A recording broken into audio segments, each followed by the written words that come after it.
discuss whether they should come up with some new tactics. Cuck President Dieter Fascist addressed the gathering saying, quote, "I sometimes wonder if we should stop bullying people by surrounding them with angry mobs shrieking nonsensical slogans. But if we abandon that technique, we'd have to support our ideas with logical arguments, so never mind," unquote. Feminist leader Shirley Harridan did a postmortem on the failed anti-Kavanaugh protest saying, quote, "Speaking as a totally irrational woman, I thought we could appeal to that feminine energy that disregards facts in favor of hysteria and self-righteous entitlement, and thereby bring all feminist women together into one huge screaming 50-foot shrew raging completely out of control. When that tactic failed, we were left with a bunch of girls acting like lunatics and hoping someone would do whatever we wanted just to get us to shut up. That always worked with Daddy, but somehow it didn't do the trick this time," unquote. Other council members suggested changing some of their slogans and chants to make them more realistic. For instance, the chant, "The people, united, will never be defeated," might be rewritten to say, "A small number of excitable adolescents shouting triumphant-sounding hogwash really has no effect on anything." During the Q&A period, one visitor to the Cuck conference suggested, quote, "Maybe it's just too arrogant and dishonest to claim we're speaking for large identity groups that we essentially invented for our own purposes. Maybe women, minorities, and homosexuals are really large collections of individuals with differing interests and opinions who can't always be formed into a useful mob willing to mindlessly do our bidding in the name of a grievance panic that we created in the first place," unquote. The leftist council took this suggestion under advisement, then beat the visitor to death while chanting slogans and shrieking. Trigger warning, I'm Andrew Klavan, and this is The Andrew Klavan Show. I feel hunky-dunky, life is tickety-boo.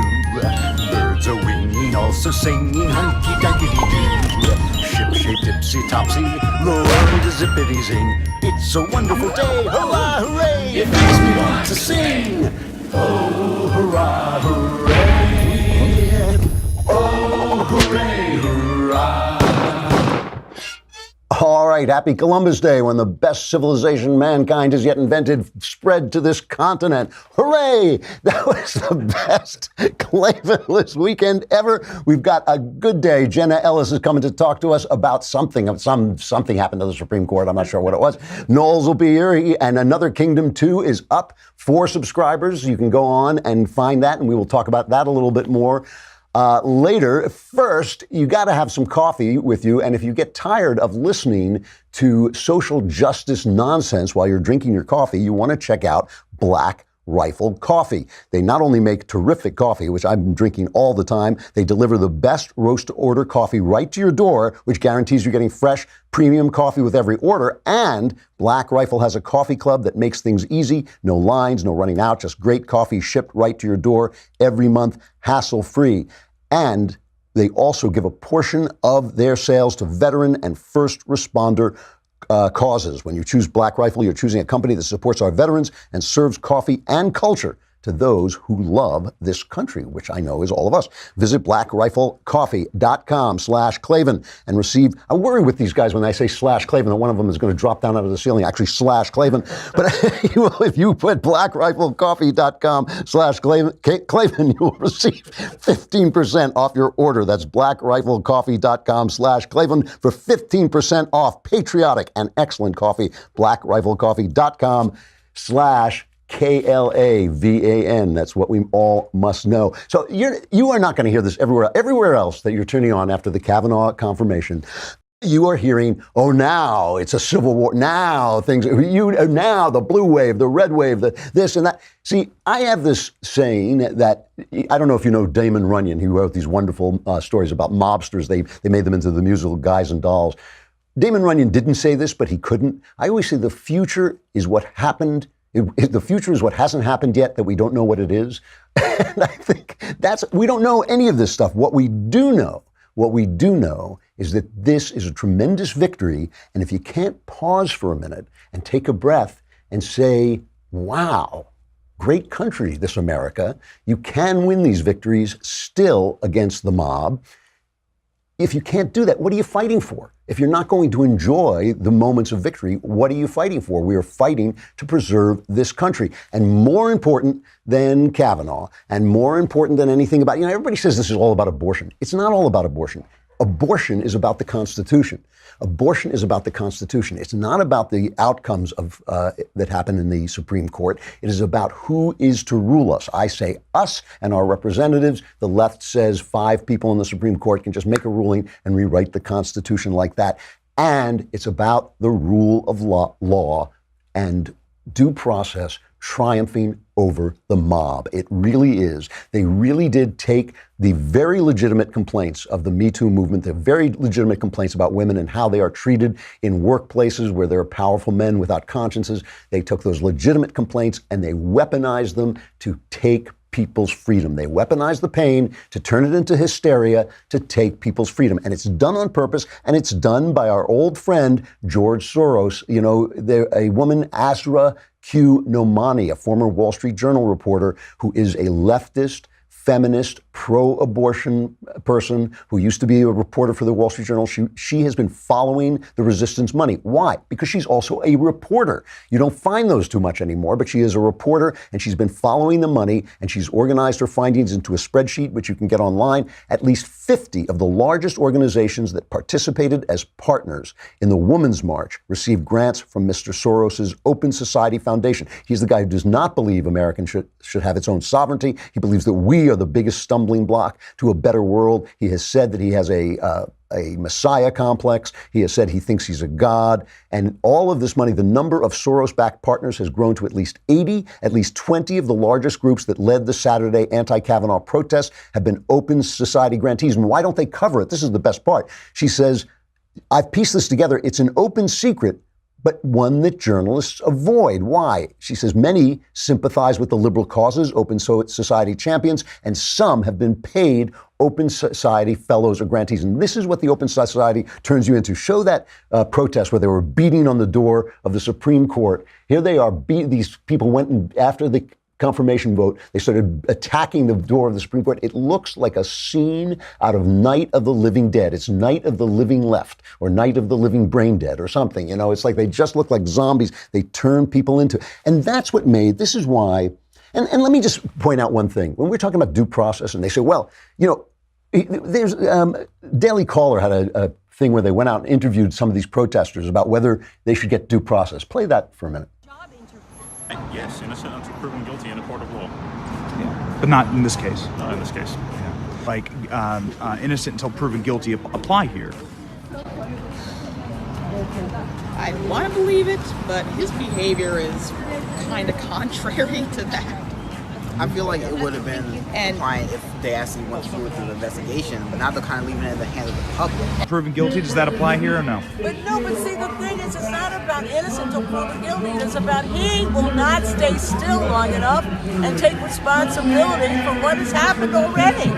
And it's not, and when the Senate refuses to allow the FBI to investigate him, then it's just sham. It's a total freaking sham. They're letting him be innocent till proven guilty. What about not the board? Right. I mean, hello, you know, there's 2 people involved here. Why isn't she extended the same rights and privileges and courtesy that he's been given? Do you think that Kavanaugh deserves due process, or is this different from he don't need to be in this.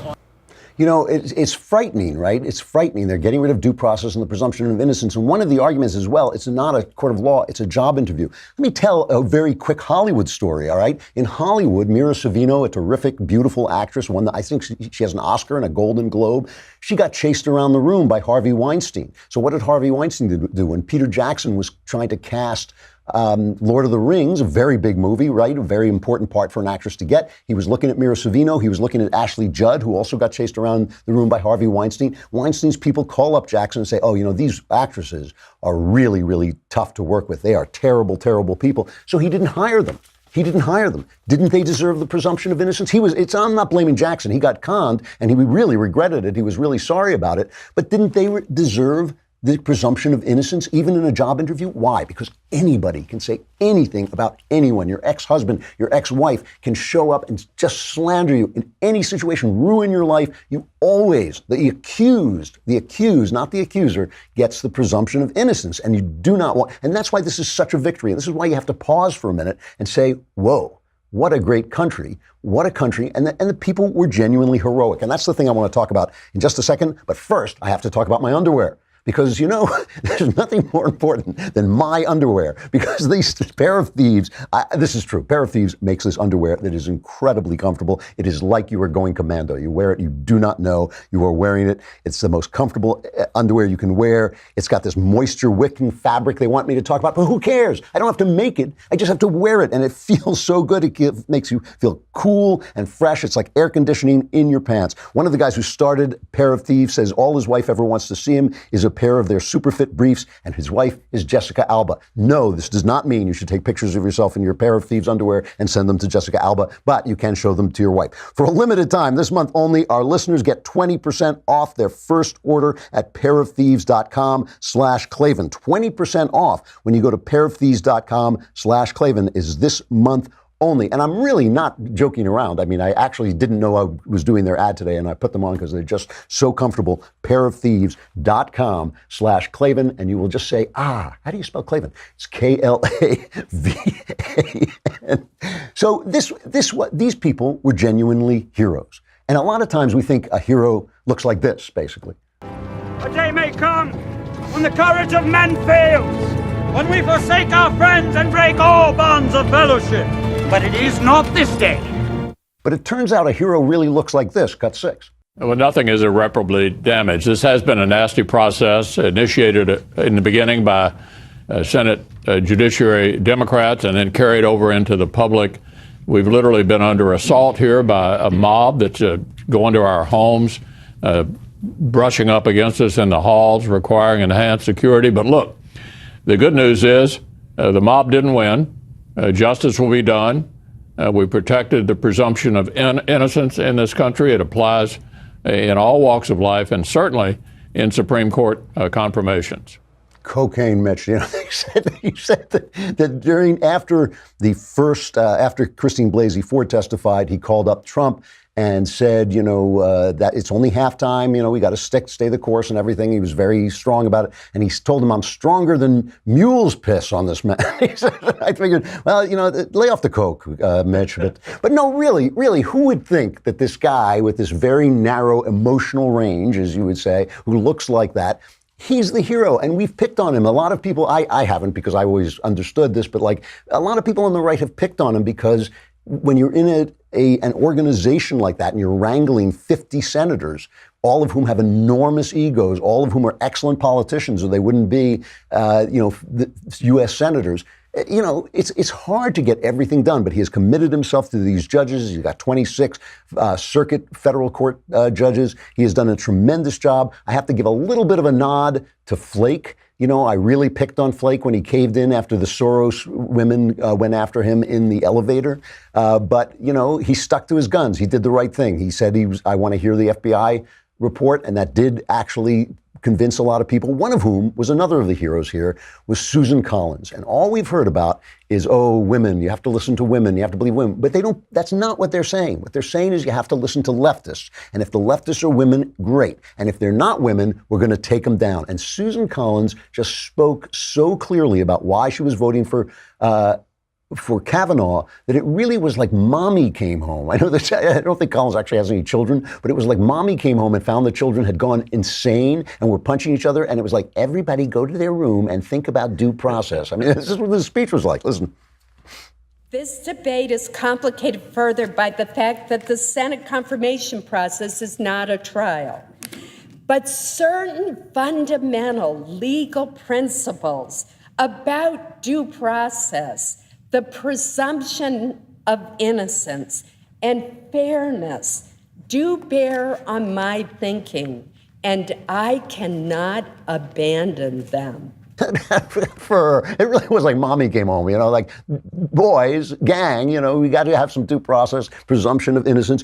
Kavanaugh was a hero. Kavanaugh himself was a hero because he stood up for himself. And that moment that they tried to weaponize his anger and his hurt against him, he was advised before going in, Brian McCann, I think his name is, he's the guy who organizes Trump's judge picks and has done such a great job. He said to him, show him how you feel. Show him how you feel. And he went in and he showed him he was angry. He was hurt. He was upset. He had been slandered. He had been viciously treated. And that put some spine into the Republicans.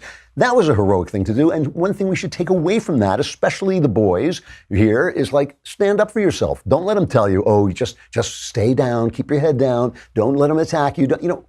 People have paid a lot higher prices for freedom than just being attacked on Twitter, than just being attacked by your friends, by just, getting bad grades in school from an unkind and dishonest leftist professor. People have paid higher prices than that. Kavanaugh did the right thing. That was heroic. And another guy who I have to tell you, it's really hard for me to call this guy a hero for a lot of reasons, and I'll tell you some of them, but Trump was a hero. Donald Trump. When you charge over a hill, and you're running into gunfire, you don't know who the guy next to you is. The guy next to you may be a bad guy. He may cheat on his wife. He may embezzle money. But in that moment, he may be doing the heroic thing. And Donald Trump, I'm not sure how many Republican presidents would have stood by this guy in the hour of need. Now, I'm sure that McConnell stiffened his spine when it was needed, but still, we know Trump is a fighter. We know he is a belligerent. We know he will not back down, and he didn't back down. It would have been a lot easier for him. A lot of people were saying it would have been a lot easier for him to say, all right, you don't like this candidate, but the principle mattered. The principle was everything. More important than Kavanaugh himself is the principle. Let's listen to Trump selling it. You don't hand matches to an arsonist, and you don't give power to an angry left-wing mob, and that's what they've become.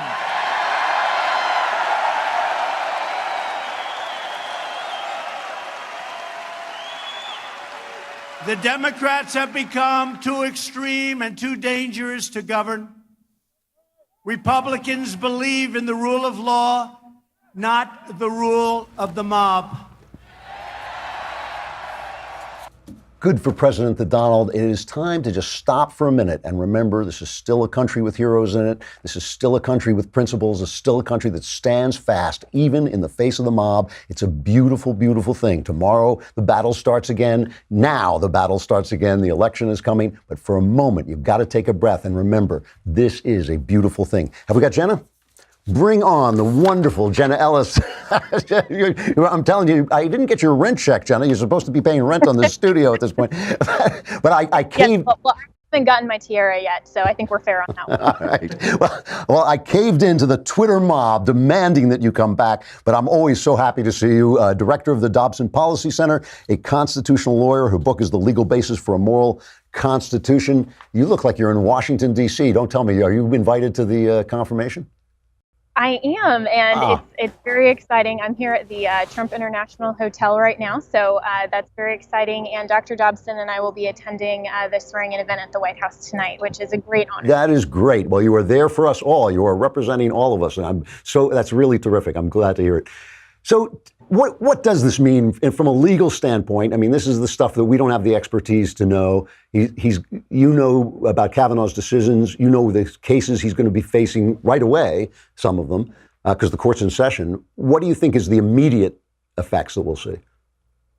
Well, the immediate effect, I mean, nobody is sitting here talking about, oh my gosh, product liability is just going to totally change. I mean, we're talking about a conservative majority, mainly for the issues that the left has been using to manipulate an activist court for the last 50 and 60 years. And so in the initial term here, I think what's going to be interesting is to see what cases they actually vote to bring on the docket, because only 4 justices need to vote affirmative to grant what's called the writ of cert or the cert petition to get a case on the docket. And so Justice Kavanaugh now will represent, I think, an important 4th vote to get cases that may otherwise have not been heard, like the Masterpiece Cake Shop case from last year. That stood pending for several years before they got to 4 votes to actually hear that. So I think we're going to be seeing more religious liberty issues, more freedom of speech issues, more First Amendment cases generally, and things that a conservative court will now hopefully try to continue to preserve and protect our fundamental freedoms through cases that they add on to the docket. So that's really interesting. Was it Kennedy, you feel, who was not that 4th vote when those cases like Cake Shop were coming up? Yeah, and Justice Kennedy had a very interesting dynamic on the court. He was known as the swing voter, the most powerful man in Washington because of that. And he did definitely believe in our fundamental protections, but where he was very weak and non-conservative was on the social issue agendas. And so, of course, he wrote the Obergefell versus Hodges majority opinion, the same-sex marriage opinion, and that case, frankly, read like a Hallmark card. I mean, it was something that was not legally robust. It absolutely went against the constitutional framework. And that was all four of the dissents in that case were very clear that this was potentially a win for the LGBT agenda, but it was not a win for the Constitution. And so where Justice Brett Kavanaugh, I think, will step in and be different than Anthony Kennedy is looking at protecting and preserving the Constitution. He has had a very, very clear track record, and even conservatives initially wanted Amy Coney Barrett.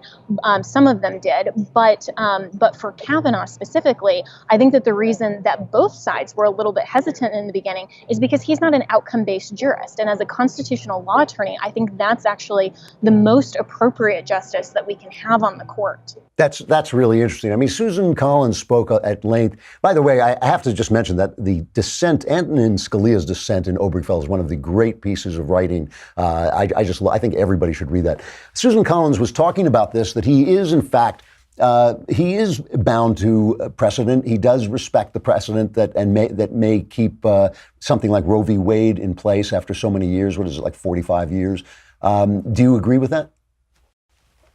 I think that if Brett Kavanaugh is looking at the Constitution, then he will apply the originalist doctrine. And that means there is no right to abortion in the Constitution. We've talked about this before in the sense that if they are actually faithfully applying what the legislature can actually legislate pursuant to Article 1 of the Constitution, that is not a right to privacy that covers abortions in those circumstances. And so if they were to overturn it, I think it will be by degree, and it will then, the easiest way to do that is from a federalist perspective to say this is really a state issue. Right. Turn that back to the states. And what's fascinating about that is even the Murphy versus NCAA case that even Justice Kennedy last term voted. It was a 5-4 decision on the state gambling statutes. That was a federalist decision where 5 justices who were acting as originalists said, this isn't something that we as the federal government can regulate. This has to go back down to the states.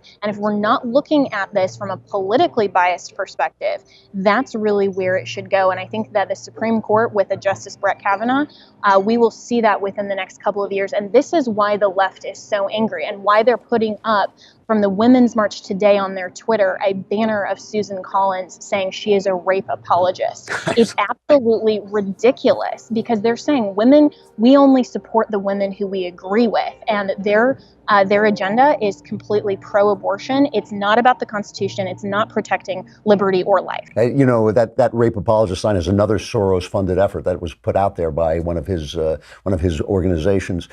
My last question is the position of John Roberts. A lot of conservatives, Ben Shapiro among them, are very disappointed with Roberts. I feel a little bit more. I approve of him a little bit more. What position do you think this is going to put Roberts? Does Roberts now become Kennedy? Does he become the swing vote on the court?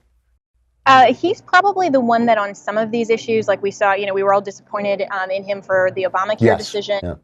For some of those issues, he tends to be a little bit more of a broader government intervention. So I think that the cases that we need to look at are immigration issues, and especially the administrative state. So when we're looking at something like Chevron deference, which is, of course, the legal term for saying what does the federal judicial branch have to adhere to when an administrative agency is looking at interpreting and applying a congressional statute, how much deference do we give them to interpret their own mandate?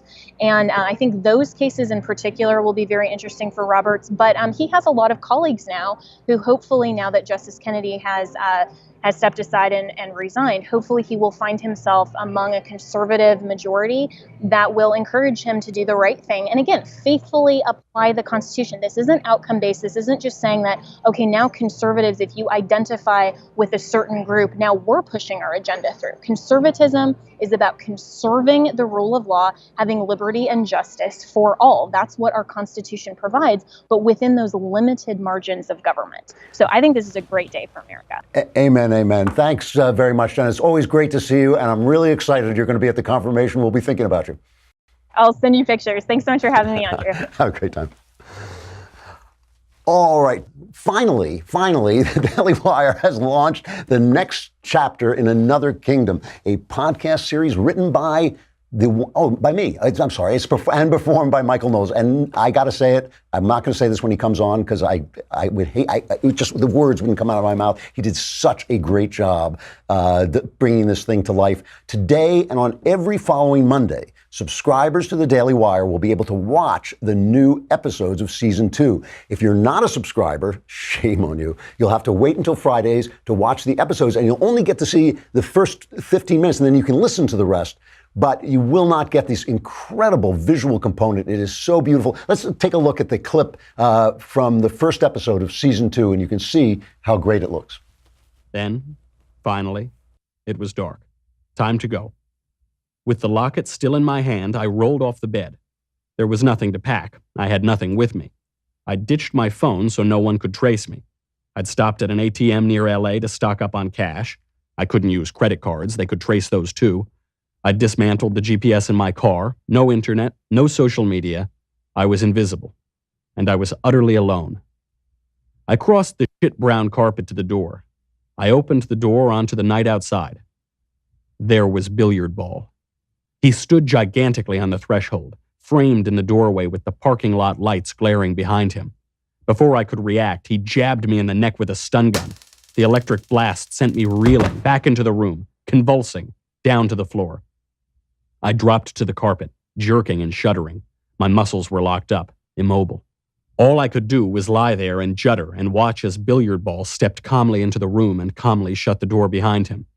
His enormous shoulders were packed into a leather jacket. His muscles bulged through the thin sweater he wore underneath. He looked down at my quivering body without a smile, without a sneer, without any emotion at all. He hardly seemed interested in what he saw. He reached into his jacket and slid the little stun gun into his left inside pocket. Then he reached across into his right inside pocket and drew out a small leather case. Terror exploded inside me as I watched him unzip the case and deftly remove a syringe. I made a horrible, helpless, gurgling noise in my throat as I battled to get control of my body. It was no use. My muscles had been severed from my will. Man, that looks great. That is amazing. You can just see the drawing come to life and fill itself out if you're listening to us. So here's how it works, all right? If you are a subscriber, you get it on Monday, you can watch the entire thing. If you're not a subscriber, you get it on Friday and you can watch the first 15 minutes, but you can listen to the rest. Everything will be available on audio on Friday for everybody, but why wait? Head on over to dailywire.com and subscribe to watch the first and second seasons of Another Kingdom. And we have got, this is a real coup, we have got the star of Another Kingdom with us right here. I got to say goodbye to Facebook and YouTube, but we're going to bring on Knowles in just a second. Come on over to dailywire.com where you can listen to the rest of the show. And while you're there, subscribe. You get Another Kingdom. You get all our shows. You get to be in the mailbag and all your problems get solved. I mean, that's for $10 a month. Great deal. $100. You get the whole year. We'll throw in the leftist tears tumbler. You are going to need this, baby, because there's more to come coming up. We got Knowles coming up in just a minute.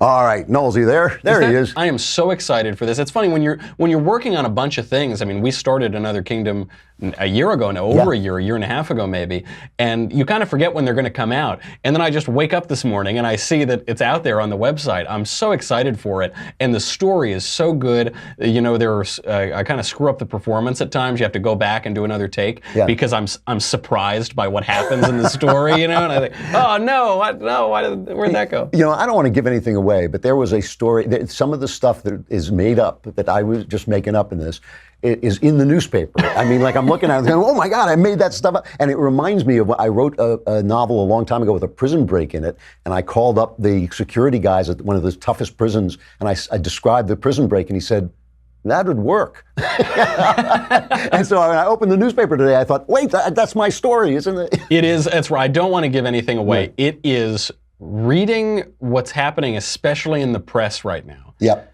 With everything that's happening in politics, and has been happening for a while, it is off the pages of another kingdom. There's a third kingdom now. There's the LA of the story, this crazy fantasy land, and then there's reality, which is the craziest of all. Well, I've been waiting to have you on, not just to talk about this, but also to wish you a happy Columbus Day. How dare you? How dare you, I know Drew? This is your favorite holiday. It is my favorite holiday. To quote Tony Soprano, Christopher Columbus was a brave Italian explorer, and in this house he's a hero. End of story.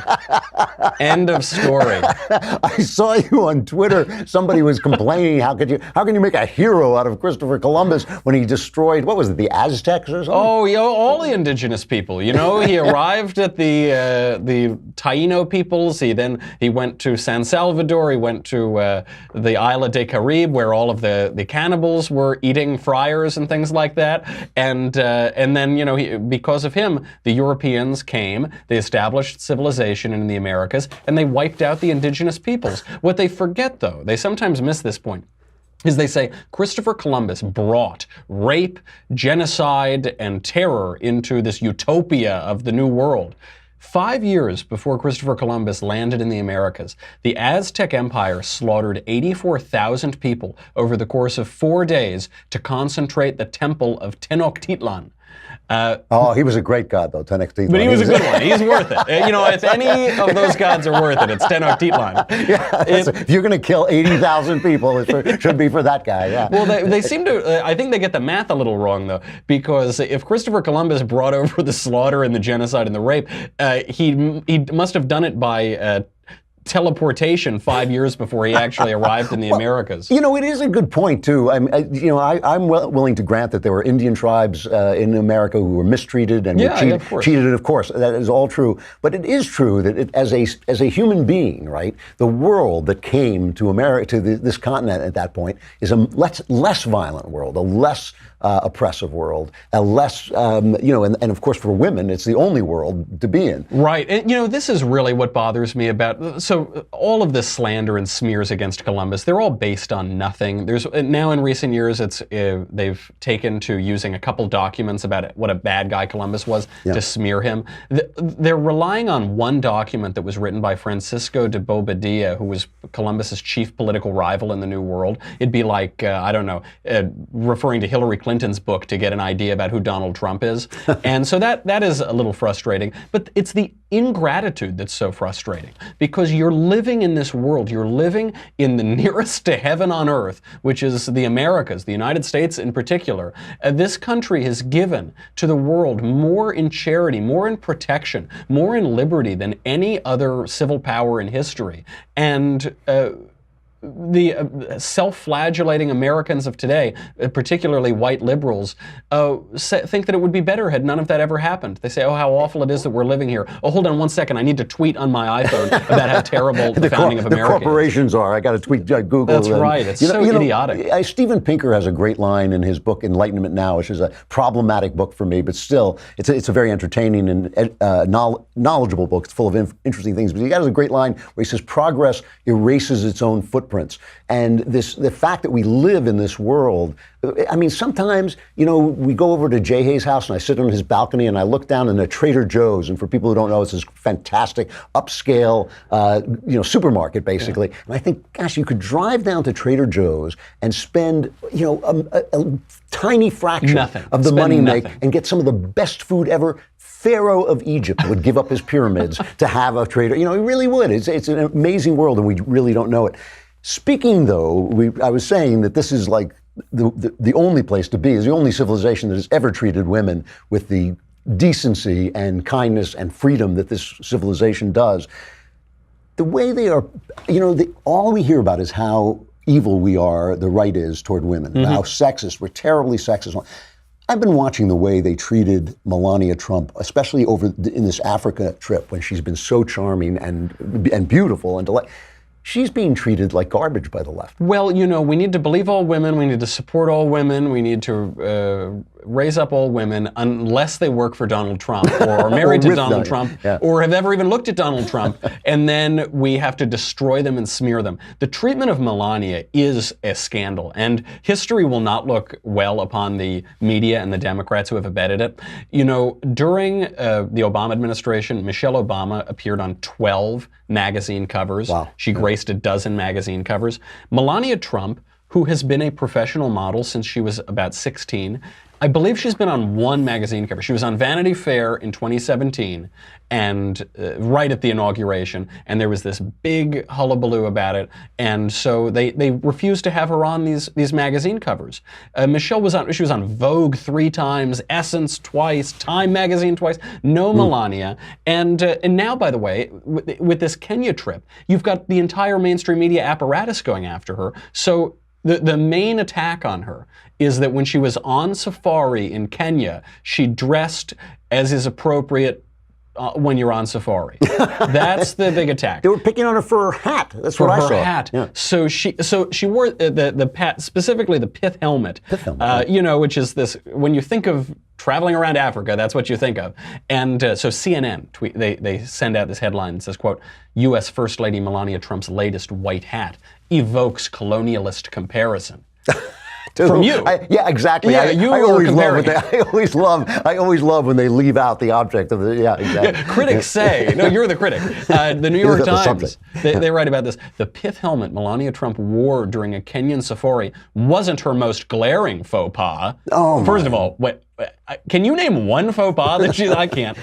But some see her choice of a symbol of European colonial rule as a big error on the global stage. Some, of course, being the New York Times. And it's not a symbol of colonial rule. The pith helmet, that very specific white hat, is still a part of the official uniform of the Kenyan government, of the public administration officers. I remember when I was there, the cops wear them, don't they? That's right. Yeah. They wear this hat, and I'll tell you something, they're not white people, but this is a symbol of colonial rule. It's so outrageous. So they just make it up whole cloth, and then they attack her for it, and they say, some say and critics say, and they alternately attack her for being, you know, wicked and evil and a super genius, and then for being this dumb model, you know, trophy wife that probably secretly hates Trump. And they never pick a lane. But I will point out, the woman speaks what, 6 languages? Yeah. 5 or 6 languages? 5 or 6, yeah.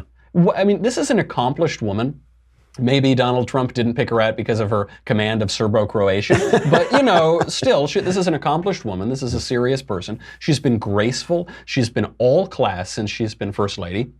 And they do nothing but ignore her, and when they don't ignore her, they smear her. And they do this with every woman in the Trump administration. She is, that's true too. You know, that is true too. I mean, she has been absolutely startling. The only one who's been more startling has been Trump himself. What a great job he's done. They have both done a tremendous job, and they do nothing. You're absolutely right. Kellyanne Conway, Sarah Sanders, the way they treat her is abhorrent. They mock her appearance constantly. Yeah. They did, and they were all guffawing at the White House Correspondents' Dinner when they were making fun of her smoky eye and her frown. It's unbelievable. And, you know, the thing is, it really does point out that in each case, in whatever identity they're creating, whether it's gay people or black people or, you know, women, whatever they do, it's always just about the leftism. It is always to sell the leftism. And you know what their big problem is? Their big problem is you can sell race stuff to people because a lot of races don't intermingle. We self-segregate. Yeah. So you can talk to black people about how evil white people are, and they may not know that many white people. But the problem they have with women is women know men. They have nice husbands. They have nice sons. Yep. They love the men in their lives. It's a little harder to sell them on this absolute crap they sell that you're their friend. That's such a good point, because they were banking on, during the Kavanaugh circus, increasing voter enthusiasm among Democrat women and crushing it among Republican women. In fact, the opposite happened. Voter enthusiasm among Democrat women decreased by 2 points, and among Republican women, I think it was up over 10 points. Well, let's hope. Let's hope that actually. I know. Fingers crossed. What are you talking about on your show today? We're going to be talking about just this little news story of the day that that Brett Kavanaugh was refer What? to What? the. I didn't hear know if that. you heard No. about that. Unfortunately, I can't crack a brewski right now with PJ and Squee, but we're going to be talking about that a fair bit. And we're going to, once we get through all of that, once we thank all of the great conservative heroes like Susan Collins and Cocaine Mitch and Where Am I Living Right Now? Once we get through that, we will have to go a little more in depth on the founder of our Western New World civilization, Mr. Christopher And Columbus. Mr. Christopher Columbus, my favorite tweet that went out over the weekend was from us. I think it was the Daily Wire. One of the wags put up this thing with the leftist tears tumbler and just said, I like tears. I still like tears. I like tears. Do you like tears? I like tears. I like tears.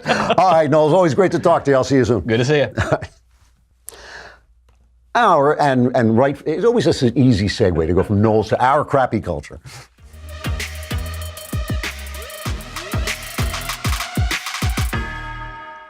So you've probably heard about this. This street artist, British street artist Banksy, pulled off this kind of spectacular prank at a, I believe, Sotheby's in London auction. Okay, he has this the guy is, nobody knows who Banksy is. They have a lot of conjecture, but they don't know who he is. And he's supposed to be, but what he is a street artist. He does graffiti, but he has now become very popular and his stuff is very expensive. And one of his most famous pieces is called The Girl with Balloon. And it is a picture, it's a stencil basically of a girl letting a balloon go. It's a balloon is shaped, it has a heart shape, and it's become incredibly popular. It's on all kinds of, merchandise and things like this. And it's kind of a weird thing because when you first look at it, it looks like she let her balloon go and it's flying away. But then when you look at it more closely, it looks like, oh, maybe she is actually releasing this balloon and letting go of her emotional life and becoming grown up or whatever. So it's sold at this auction for over £1 million. I think in dollars it was $1.4 million. And after he hammered it down, and we'll show it happening, after he hammered down the sale, Banksy had built into the frame a shredder. And the picture then that the guy had just paid £1 million for was shredded in the frame. They stopped it about halfway. Here's the shot.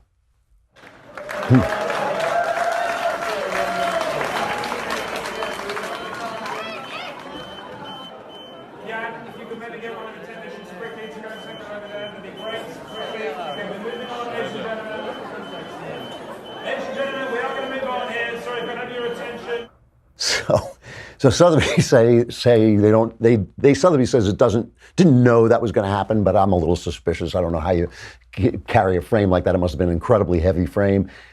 And of course now it's worth even more because it's half shredded. They stopped it, so now they've got the shredded bottom part coming out of this. Now, as far as I'm concerned, somebody said we've been Banksy'd or something like that, and Banksy put up a thing on Instagram saying going, going, gone, and then he wrote, the urge to destroy is also a creative urge, which is a quote that some attribute to Picasso.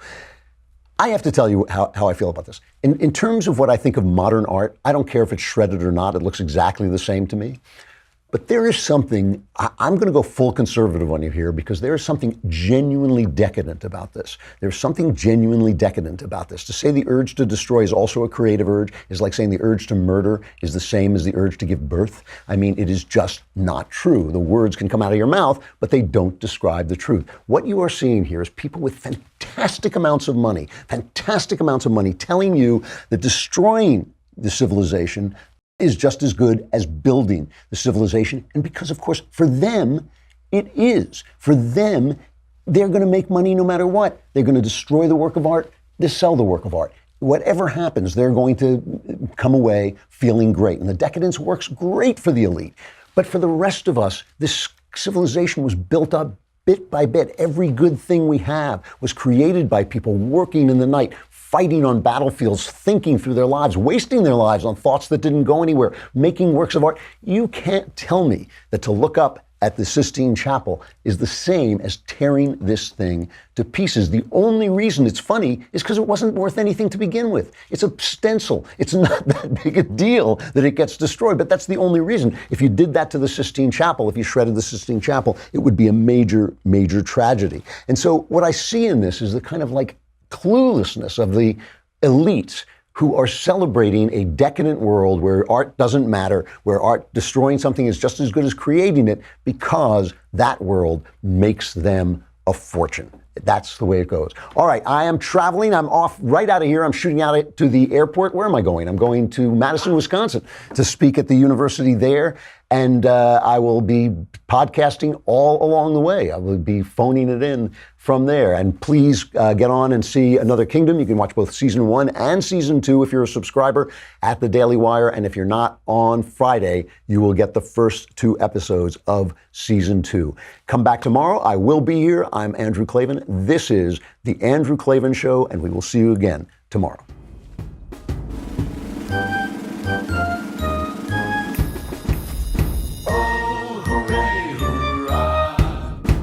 The Andrew Klavan Show is produced by Robert Sterling. Executive producer, Jeremy Boring. Senior producer, Jonathan Hay. Our supervising producer is Mathis Glover. Technical producer, Austin Stevens. Edited by Alex Zingaro. Audio is mixed by Mike Cormina. Hair and makeup is by Jesua Alvera. And our animations are by Cynthia Angulo and Jacob Jackson.